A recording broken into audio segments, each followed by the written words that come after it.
Hello and welcome to the Horror Story Corner. Today's terror tale is written by Charlotte Perkins Gilman and concerns a detestable piece of wallpaper.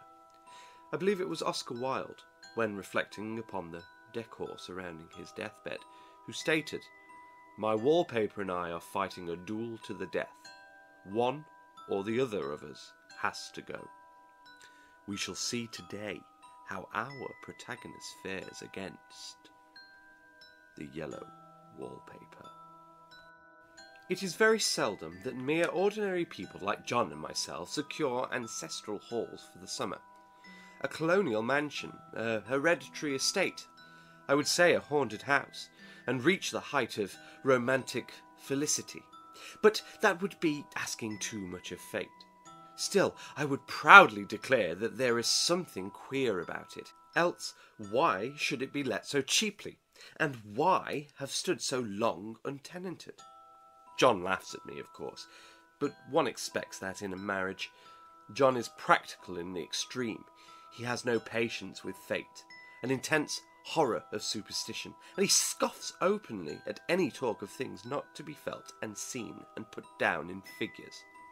John is a physician, and perhaps I would not say it to a living soul, of course, but this is dead paper, and a great relief to my mind. Perhaps that is one reason I do not get well faster. You see, he does not believe I am sick, and what can I do? If a physician of high standing and one's own husband assures friends and relatives that there is really nothing the matter with one but temporary nervous depression, a slight hysterical tendency, what is one to do? My brother is also a physician, and also of high standing, and he says the same thing. So I take phosphates, or phosphites, whichever it is, and tonics, and journeys in the air, and exercise, and am absolutely forbidden to work until I am well again. Personally, I disagree with their ideas. Personally, I believe that congenial work with excitement and change would do me good. But what is one to do? I did write for a while in spite of them, but it does exhaust me a good deal. Having to be so sly about it, or else meet with heavy opposition. I sometimes fancy that in my condition, if I had less opposition and more society and stimulus. But John says the very worst thing I can do is to think about my condition, and I confess it always makes me feel bad. So I will let it alone and talk about the house. The most beautiful place. It is quite alone, standing well back from the road, quite 3 miles from the village. It makes me think of English palaces that you read about, for there are hedges and walls and gates that lock, and lots of separate little houses for the gardeners and people. There is a delicious garden. I never saw such a garden, large and shady, full of boxed board paths, and lined with long grape-covered arbours with seats under them. There were greenhouses too, but they are all broken now. There was some legal trouble, I believe, something about the heirs and co-heirs. Anyhow, the place has been empty for years. That spoils my ghostliness, I am afraid. But I don't care. There is something strange about the house. I can feel it. I even said so to John one moonlight evening, but he said what I felt was a draught, and shut the window. I get unreasonably angry with John sometimes. I'm sure I never used to be so sensitive. I think it's due to this nervous condition. But John says if I feel so, I shall neglect proper self-control. So I take pains to control myself. Before him, at least. And that makes me very tired. I don't like our room a bit. I wanted one downstairs that opened onto the piazza and had roses all over the window, and such pretty old-fashioned chintz hangings. But John would not hear of it. He said there was only one window and not room for 2 beds, and no near room for him if he took another. He is very careful and loving, and hardly lets me stir without special direction. I have a schedule prescription for each hour of the day. He takes all care from me, and so I feel basely ungrateful not to value it more. He said we came here solely on my account, that I was to have perfect rest and all the air I could get. Your exercise depends on your strength, my dear, he said, and your food somewhat on your appetite. But air you can absorb all the time. So we took the nursery at the top of the house. It is a big, airy room, the whole floor nearly, with windows that look all ways, and air and sunshine galore. It was nursery first, and then playground and gymnasium, I should judge, for the windows are barred for little children, and there are rings and things in the walls. The paint and paper look as if a boys' school had used it. It is stripped off, the paper, in great patches all around the head of my bed, about as far as I can reach, and in a great place on the other side of the room low down. I never saw a worse paper in my life. One of those sprawling, flamboyant patterns, committing every artistic sin. It is dull enough to confuse the eye in following, pronounced enough to constantly irritate and provoke study, and when you follow the lame, uncertain curves for a little distance, they suddenly commit suicide, plunge off at outrageous angles, destroy themselves in unheard-of contradictions. The colour is repellent, almost revolting, a smouldering, unclean yellow, strangely faded by the slow-turning sunlight. It is a dull yet lurid orange in some places, a sickly sulphur tint in others. No wonder the children hated it. I should hate it myself if I had to live in this room long. There comes John. I must put this away. He hates to have me write a word. We've been here 2 weeks, and I haven't felt like writing before since that first day. I am sitting by the window now, up in this atrocious nursery, and there is nothing to hinder my writing as much as I please, save the lack of strength. John is away all day, and even some nights when his cases are serious.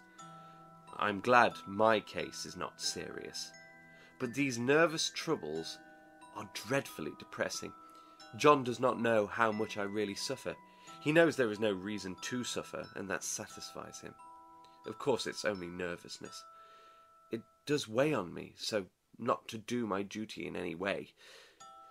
I meant to be such a help to John, such a real rest and comfort, and here I am, a comparative burden already.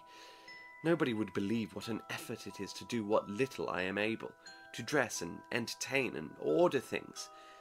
It is fortunate Mary is so good with the baby, such a dear baby. And yet I cannot be with him. It makes me so nervous. I suppose John never was nervous in his life. He laughs at me so about this wallpaper. At first he meant to repaper the room, but afterwards he said that I was letting it get the better of me, and that nothing was worse for a nervous patient than to give way to such fancies. He said that after the wallpaper was changed it would be the heavy bedstead, and then the barred windows, and then the gate at the head of the stairs, and so on. "You know the place is doing you good," he said. "And really, dear, I don't care to renovate the house just for a 3 months' rental." "Then let us go downstairs," I said. "There are such pretty rooms there." Then he took me in his arms and called me a blessed little goose, and said he would go down cellar if I wished, and have it whitewashed into the bargain. But he is right enough about the beds and the windows and things. It is as airy and comfortable a room as any one need wish, and, of course, I would not be so silly as to make him uncomfortable just for a whim. I'm really getting quite fond of the big room, all but that horrid paper. Out of one window I can see the garden, those mysterious deep-shaded arbours, the riotous old-fashioned flowers and bushes and gnarly trees. Out of another I get a lovely view of the bay, and a little private wharf belonging to the estate. There is a beautiful shaded lane that runs down there from the house. I always fancy I see people walking in these numerous paths and arbours, but John has cautioned me not to give way to fancy in the least. He says that with my imaginative power and habit of story-making, a nervous weakness like mine is sure to lead to all manner of excited fantasies, and that I ought to use my will and good sense to check the tendency. So I try.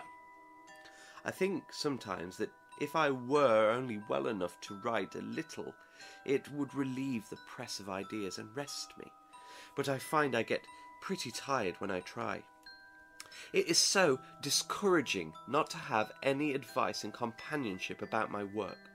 When I get really well, John says we will ask Cousin Henry and Julia down for a long visit. But he says he would as soon put fireworks in my pillowcase as to let me have those stimulating people about now. I wish I could get well faster, but I must not think about that. This paper looks to me as if it knew what a vicious influence it had. There is a recurrent spot where the pattern lolls like a broken neck, and two bulbous eyes stare at you upside down. I get positively angry with the impertinence of it, and the everlastingness. Up and down and sideways they crawl, and those absurd unblinking eyes are everywhere. There is one place where two breadths didn't match, and the eyes go all up and down the line, one a little higher than the other. I never saw so much expression in an inanimate thing before, and we all know how much expression they have. I used to lie awake as a child and get more entertainment and terror out of blank walls and plain furniture than most children could find in a toy store. I remember what a kindly wink the knobs of our big old bureau used to have, and there was one chair that always seemed like a strong friend.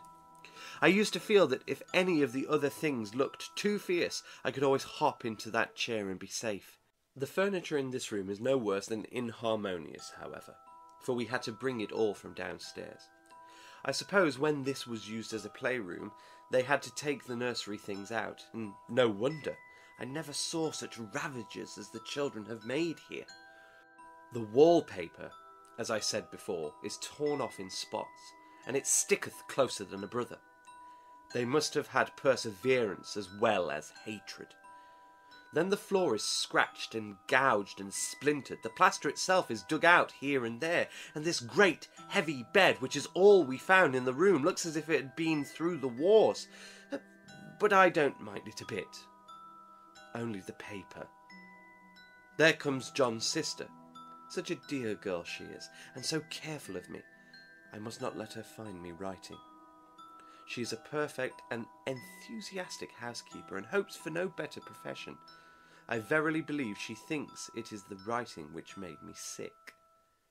But I can write when she is out, and see her a long way off from these windows. There is one that commands the road, a lovely, shaded, winding road, and one that just looks off over the country.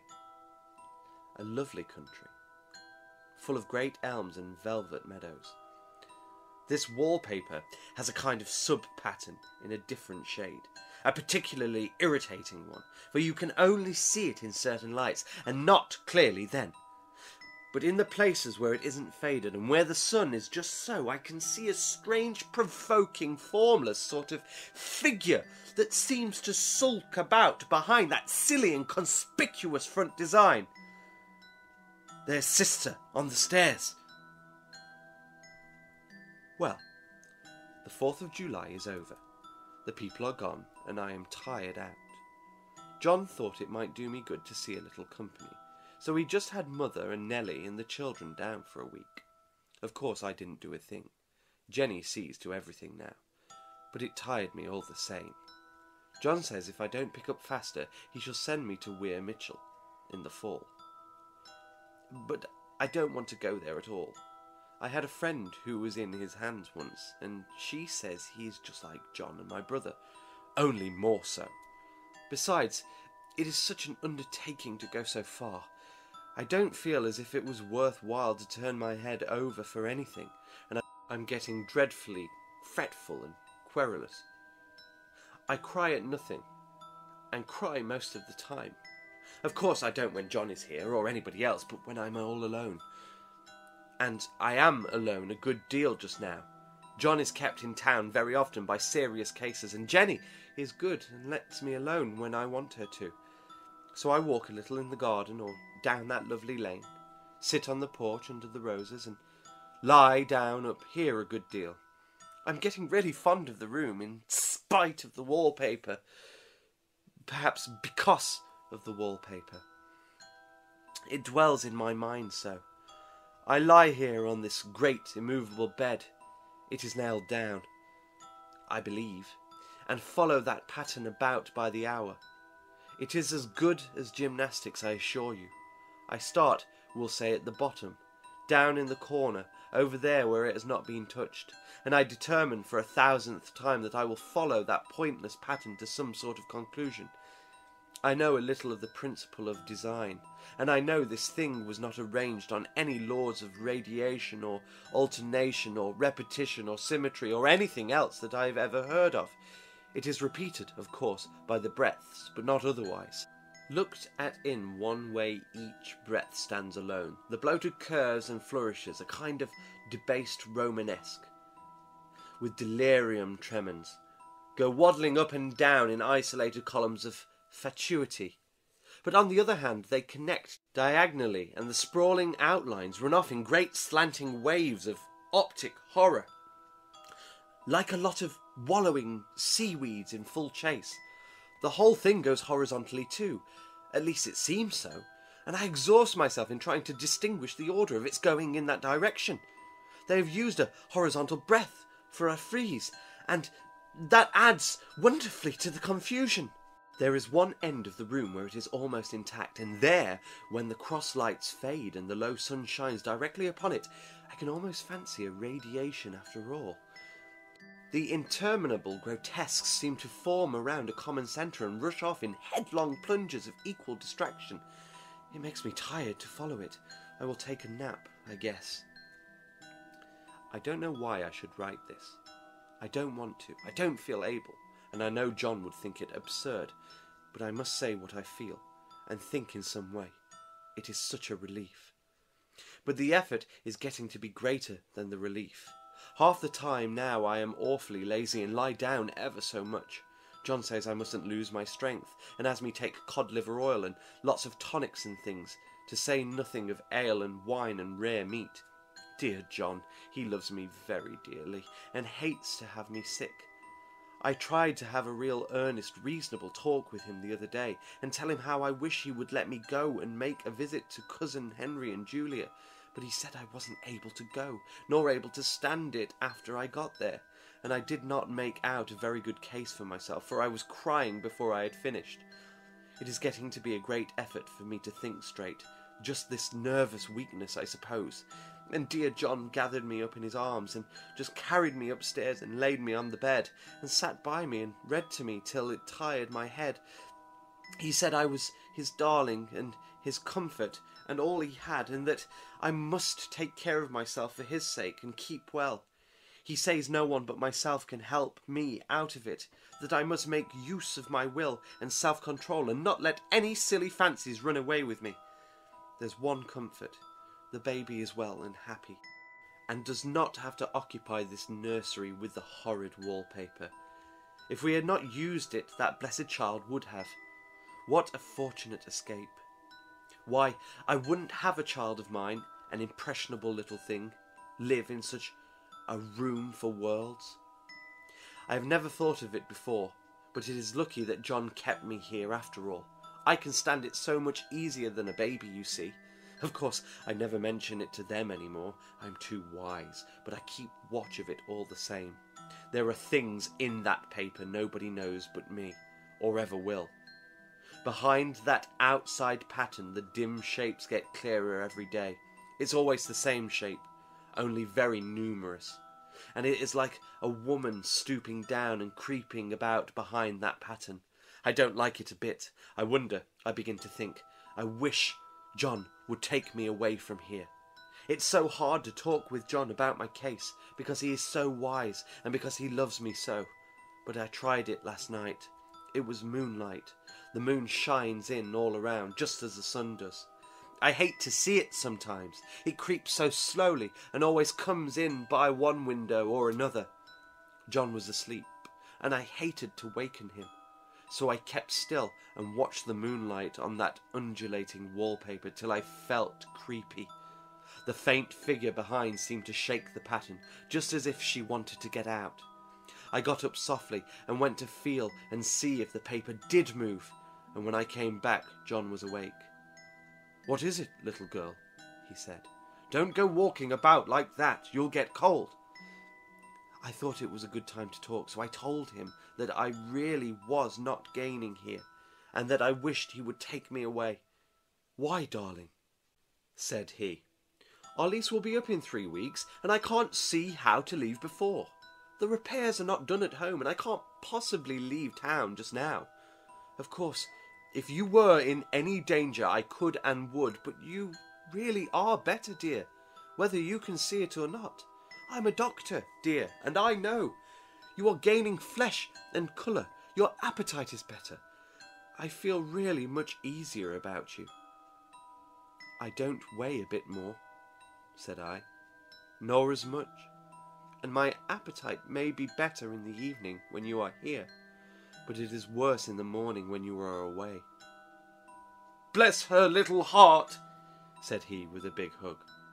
"She shall be as sick as she pleases, but now let's improve the shining hours by going to sleep, and talk about it in the morning." "And you won't go away?" I asked gloomily. "Why, how can I, dear?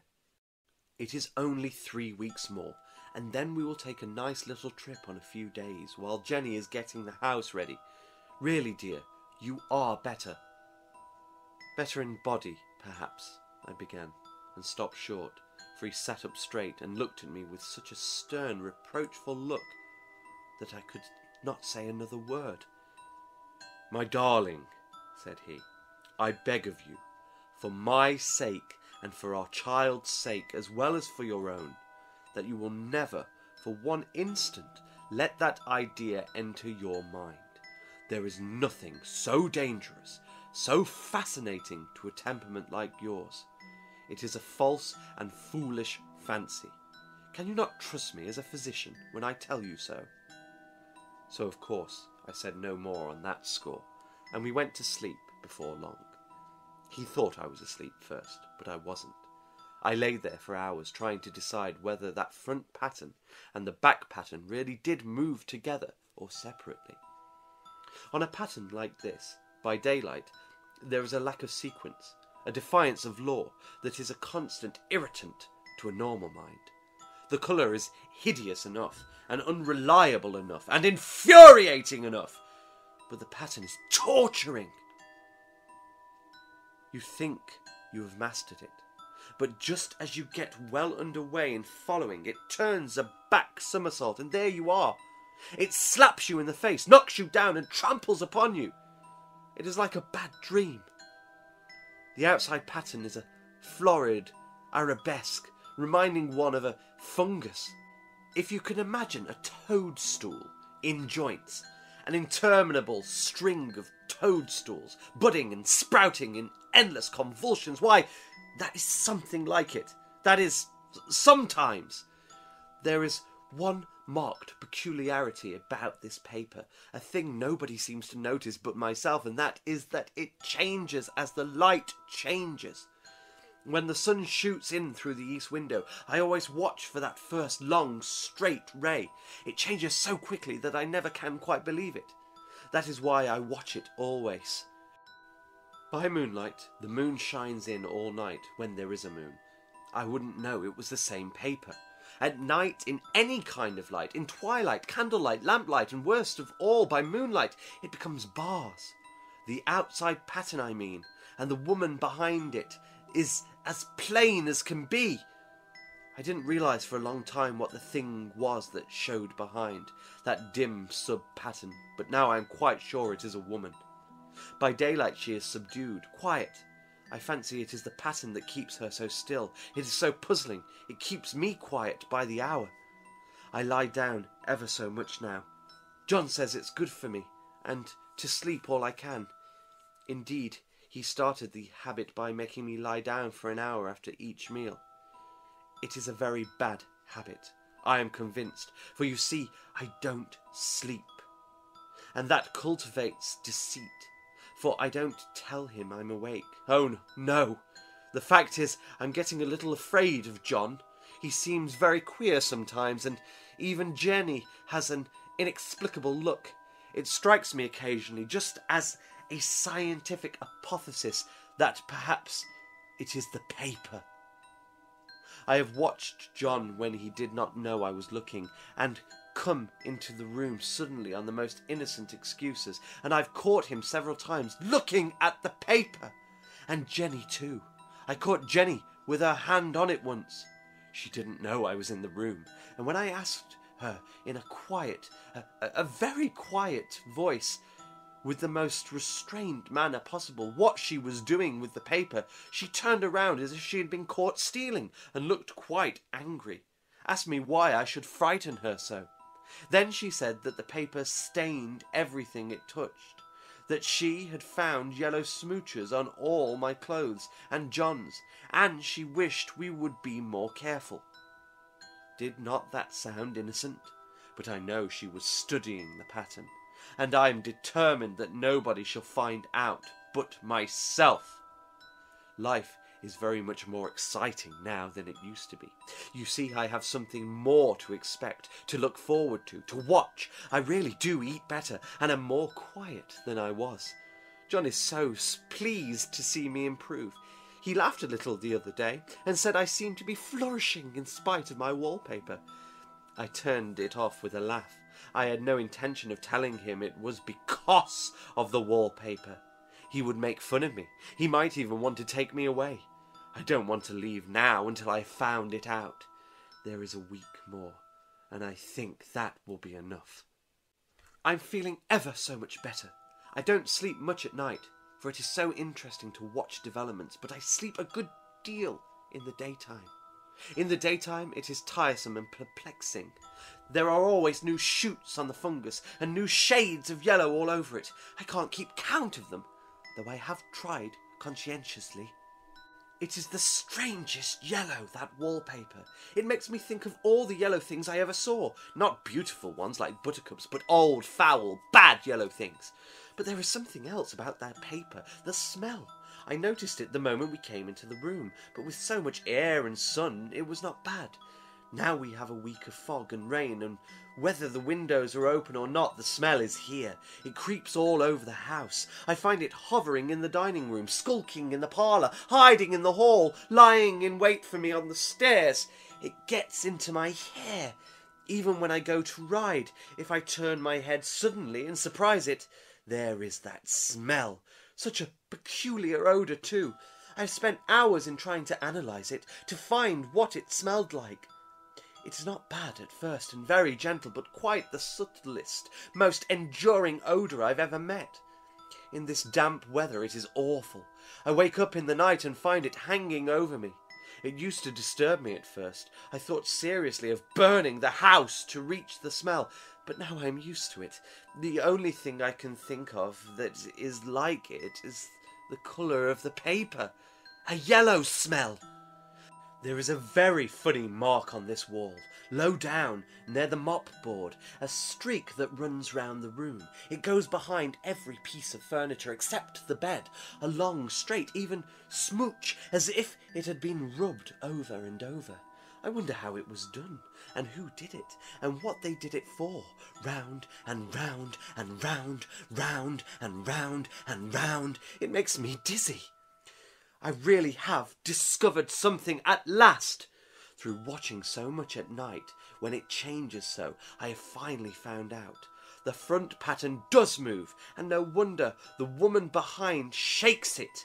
Sometimes I think there are a great many women behind, and sometimes only one, and she crawls around fast, and her crawling shakes it all over. Then, in the very bright spots, she keeps still, and in the very shady spots, she just takes hold of the bars and shakes them hard, and she is all the time trying to climb through, but nobody could climb through that pattern. It strangles so. I think that is why it has so many heads. They get through, and then the pattern strangles them off, and turns them upside down, and makes their eyes white. If those heads were covered or taken off, it would not be half so bad. I think that woman gets out in the daytime, and I'll tell you why privately. I've seen her. I can see her out of every one of my windows. It is the same woman, I know, for she is always creeping, and most women do not creep by daylight. I see her on that long shaded line, creeping up and down. I see her in those dark grape arbours, creeping all around the garden. I see her on that long road under the trees, creeping along, and when a carriage comes, she hides under the blackberry vines. I don't blame her a bit. It must be very humiliating to be caught creeping by daylight. I always lock the door when I creep by daylight. I can't do it at night, for I know John would suspect something at once. And John is so queer now that I don't want to irritate him. I wish that he would take another room. Besides, I don't want anybody to get that woman out at night but myself. I often wonder if I could see her out of all the windows at once. But turn as fast as I can only see her out of one at one time. And though I always see her, she may be able to creep faster than I can turn. I have watched her sometimes away off in the open country, creeping as fast as a cloud shadow in high wind.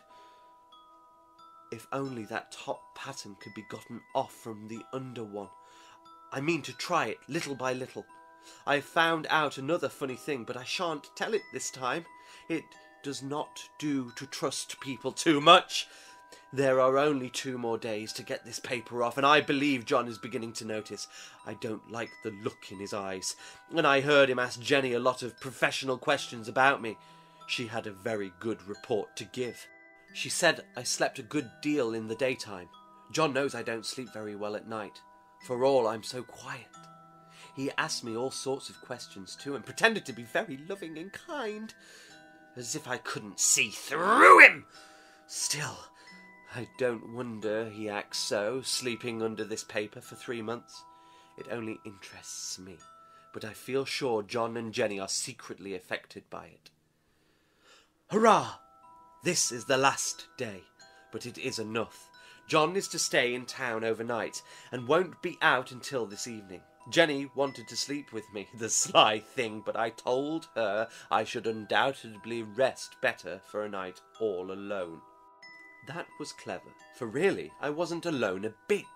As soon as it was moonlight, and that poor thing began to crawl and shake the pattern, I got up and ran to help her. I pulled as she shook, I shook as she pulled, and before morning we had peeled off yards of that paper. A strip about as high as my head and half around the room. And then when the sun came and that awful pattern began to laugh at me, I declared I would finish it today. We go away tomorrow, and they are moving all my furniture down again to leave things as they were before. Jenny looked at the wall in amazement, but I told her merrily that I did it out of pure spite at the vicious thing. She laughed and said she wouldn't mind doing it herself, but I must not get tired. How she betrayed herself at that time. But I am here, and no person touches this paper but me, not alive. She tried to get me out of the room. It was too patent, but I said it was so quiet and empty and clean now that I believed I would lie down again and sleep all I could, and not to wake me even for dinner. I would call when I woke. So now she is gone, and the servants are gone, and the things are gone, and there is nothing left but the great bedstead nailed down, with the canvas mattress we found on it. We shall sleep downstairs tonight, and take the boat home tomorrow. I quite enjoy the room, now it's bare again. How those children did tear about here. The bedstead is fairly gnawed, but I must get to work. I have locked the door and thrown the key down into the front path. I don't want to go out, and I don't want to have anybody come in till John comes. I want to astonish him. I've got a rope up here that even Jenny did not find. If that woman does get out and tries to get away, I can tie her. But I forgot I could not reach far without anything to stand on. This bed will not move. I tried to lift and push it until I was lame, and then I got so angry I bit off a little piece at one corner, but it hurt my teeth. And then I peeled off all the paper I could reach, standing on the floor. It sticks horribly, and the pattern just enjoys it. All those strangled heads and bulbous eyes and waddling fungus growths just shriek with derision. I'm getting angry enough to do something desperate. To jump out of the window would be admirable exercise, but the bars are too strong even to try. Besides, I wouldn't do it. Of course not. I know well enough that a step like that is improper and might be misconstrued. I don't like to look out of the windows even. There are so many of those creeping women, and they creep so fast. I wonder if they all come out of the wallpaper as I did. But I am securely fastened now by my well-hidden rope. You don't get me out in the road there. I suppose I shall have to get back behind the pattern when it comes night, and that is hard. It is so pleasant to be out in this great room and creep around as I please. I don't want to go outside. I won't, even if Jenny asks me to, for outside you have to creep on the ground and everything is green instead of yellow. But here I can creep smoothly on the floor, and my shoulder just fits in that long smooch around the wall, so I cannot lose my way. Why, there's John at the door. It's no use, young man, you can't open it. How he does call and pound. Now he's crying for an axe. It would be a shame to break down that beautiful door. John, dear, said I in the gentlest voice, the key is down by the front steps, under a plantain leaf. That silenced him a few moments. Then he said, very quietly indeed, open the door, my darling. I can't, said I. The key is down by the front, under a plantain leaf. And then I said it again, several times, very gently and slowly, and said it so often that he had to go and see, and he got it, of course, and came in. He stopped short by the door. What is the matter? He cried. For God's sakes, what are you doing? I kept on creeping just the same, but I looked at him over my shoulder. I've got out at last, said I, in spite of you and Jane, and I've pulled off most of the paper, so you can't put me back. Now, why should that man have fainted? But he did, and right across my path by the wall, so that I had to creep over him every time. Thank you for listening, and I hope to see you next time in the Horror Story Corner. Sleep well.